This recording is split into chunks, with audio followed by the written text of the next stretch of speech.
চিকিৎসা পেশা নিয়ে মন্তব্যের জন্য ডক্টর আসিফ নজরুলকে ক্ষমা চাইতে হবে বললেন ড্যাব। দেশের চিকিৎসক ও চিকিৎসা পেশা সম্পর্কে অন্তর্বর্তী সরকারের আইন, বিচার ও সংসদ বিষয়ক উপদেষ্টা ডক্টর আসিফ নজরুলের সাম্প্রতিক মন্তব্যে গভীর হতাশা ও তীব্র নিন্দা প্রকাশ করেছে বিএনপিপন্থী চিকিৎসকদের সংগঠন ডক্টরস অ্যাসোসিয়েশন অফ বাংলাদেশ। সংগঠনের নবনির্বাচিত সভাপতি অধ্যাপক ডাক্তার হারুন আল রশিদ ও মহাসচিব ডাক্তার মোহাম্মদ জহুরুল ইসলাম শাকিল শনিবার সন্ধ্যায় এক বিবৃতিতে বলেন, অন্তর্বর্তী সরকারের উপদেষ্টা হয়েও চিকিৎসকদের নিয়ে এমন অবমাননাকর বক্তব্য চিকিৎসকদের নিষ্ঠা ও আত্মত্যাগকে হেয় প্রতিপন্ন করছে। এমন বক্তব্য স্বাস্থ্যসেবার প্রতি জনসাধারণের আস্থাকে সংকুচিত করে। আমরা অবিলম্বে ডক্টর আসিফ নজরুলকে তার মন্তব্যের জন্য ক্ষমা চাওয়ার আহ্বান জানাচ্ছি।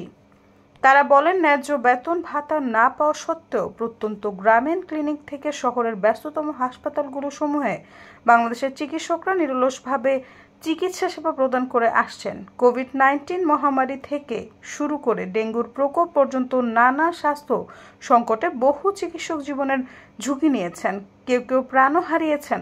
তবুও চিকিৎসকরা তাদের সেবা ও মানবিকতার পথ থেকে পিছপা হননি। সৈয়দা ফারিয়া, সমযোগ।